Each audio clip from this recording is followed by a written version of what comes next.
Did this bill go through exec the first time, the sample version of it? It did. Right? It didn't go through revenue, it was exec. Thought I was watching exec. A lot of component parts went through revenue, but the bill itself went through exec. Okay.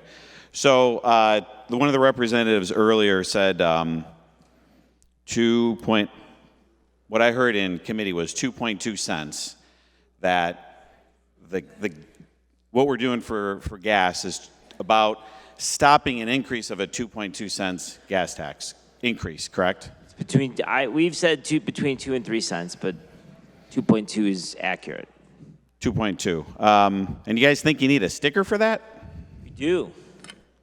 So is sticker going to say, hey, gas is 50 cents more a gallon over here across the border, across the river. It would have been 52.2 cents more, but here's the sticker to say that it's only 50 cents more? I mean, in all honesty, the idea of a sticker is almost like a Saturday Night Live skit to me in this sense. I would argue in 1990 when George Ryan was governor and we had the same dynamic going on, or I'm sorry, in 2000 when the governor Ryan was governor and we were some Republican colleague was presenting this bill, and the Democrats said, what are we doing a sticker for? It's silly.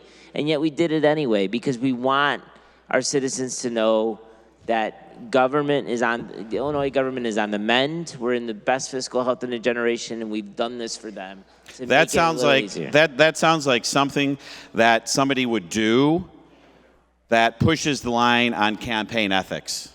Honestly, to the bill. I don't think everybody was in the room listening to what Patrick Windhorst had said earlier. We had House Bill 5723.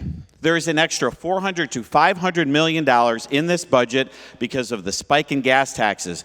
That spike in gas taxes is disproportionately hurting middle class and poor people. More importantly, or as importantly, it's really disproportionately hurting rural people.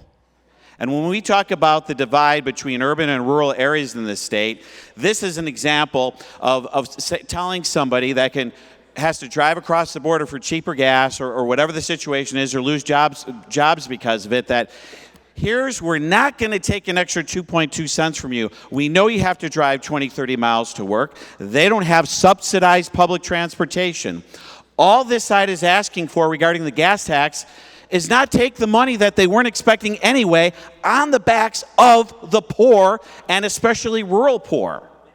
$400 to $500 billion of the revenue that's coming in that's extra is because we're paying way more in gas than we were a year ago. And it is unfortunate that this body feels the need to hold on that money and not take an extra 2.2 cents. It was an easy fix that was brought up on our side a long time ago. I was shocked that it wasn't passed in a bipartisan manner. That's extremely frustrating, and I hope you guys understand when people in rural areas get frustrated by the policies being dictated to them by Chicago, this is a real-world, tangible example where somebody has to spend as much of an hour or two of their wages just to get to their job.